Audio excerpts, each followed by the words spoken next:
A few months ago, I competed in my first ever official chess tournament. It was a USCF rated tournament, so it was a United States tournament. And before that, I had played a lot of online Blitz, Rapid, Chess.com, Lead Chess, that sort of stuff. But I had never played in an official rated tournament. So the time control for the tournament was 30 minutes for each side with 5-second increment. So every time you made a move, you would gain 5 seconds to your clock, and it was a 5-game tournament. First off, I'd like to start out with a few rules, some of the basic simple rules that I think everyone in a tournament needs to know. The first off being touch move rule. So if you touch a piece on your own move and you can move it, you have to move it. So it's not like online chess where you can click a piece and then decide, nah, I don't really want to move that one. You click a different piece. If you touch a piece, you have to move it. So before you make a move, or before you touch a piece, be sure that's the move that you want to play. Another essential thing to know is how to offer a draw. So to offer a draw, you make your move just like normal, and then before you hit your clock, you say draw or I offer a draw, and then you hit your clock and let them consider your offer on their own time. There's a few ways to resign. One, you can simply say I resign, whether it's on your turn or theirs, or you can offer your hand out to them, or if you want to be really fancy, you can just knock your king over. Like not violently, just like tip it over, that's the word.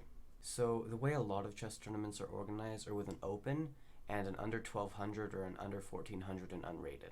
So players with a rating above 1200 or 1400 would play in the open, and then players below that and unrated players would play in the under 1200 or under 1400 depending on the tournament to get a rating.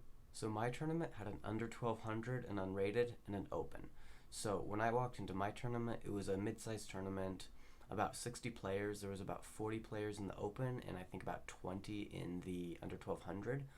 And so when I got in, after a few minutes, the tournament director placed some papers onto the table, and one had the round one pairings for the open, and one had the round one pairings for the under 1200 and unrated. So the only thing you need on that paper is the table you're going to be playing at, the name of your opponent, and if you're playing black or white. Round one, I was playing black against an unrated player, so as black, I got to choose whose set we used. I chose mine because I was more familiar with it, and we sat down and started to play. One thing that I had a ton of trouble with in round one was board visualization. I was so used to seeing the board in 2D on a screen that switching to 3 dimensions with a physical board, my ability to understand the board, see tactics, all of that was severely damaged, and it took me several rounds to be able to build that up.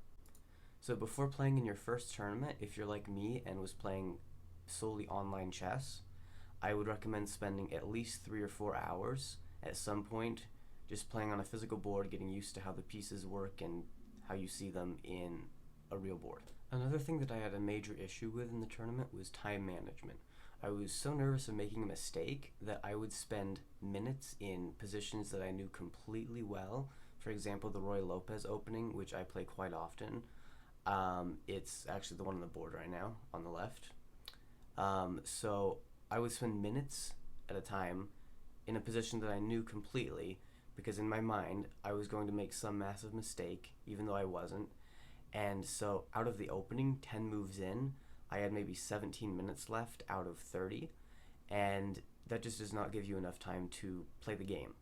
So a good guide that I found, to work for me at least, is within the first 10 moves to spend about 20% of your time at a maximum.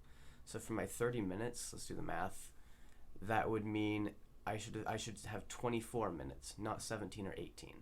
So time management is very important, and it's better to play a good move and have time to be able to use that good move, if that makes sense, than be playing the best moves for 10 moves and then run out of time. So after the first round, we wrote our results on the piece of paper that said the pairings for round one, and we just waited for everyone else in our section to finish their games, after which the paper that said the results was taken, and computers are used to determine the pairings now. So they took the paper and then they would put it into a computer that would determine who your opponent was for the next round. So lastly, really quick, I just wanted to talk about sportsmanship. It's just be a nice person. Don't offer draws if you're losing. Don't wait out the clock if you're losing. Don't gloat when you win, and just shake hands after the game, regardless of if you won or lost, because even if you lost, you still learned something. So just be happy about that and do better in the next tournament. And even if you don't perform well in the tournament, I really didn't. I got 2.5 out of 5, which is in the middle, but I was hoping for better. But I learned a lot, and I think in my next tournament I'll do a lot better. So that's all I have for the video. I know there's some things I didn't cover. It was just meant to kind of give an idea of what to expect, and good luck in your tournament. If that's why you're watching this video, maybe you don't know what chess is and just saw it in your feed, whatever. But thanks for watching, and I'll see you guys in the next one.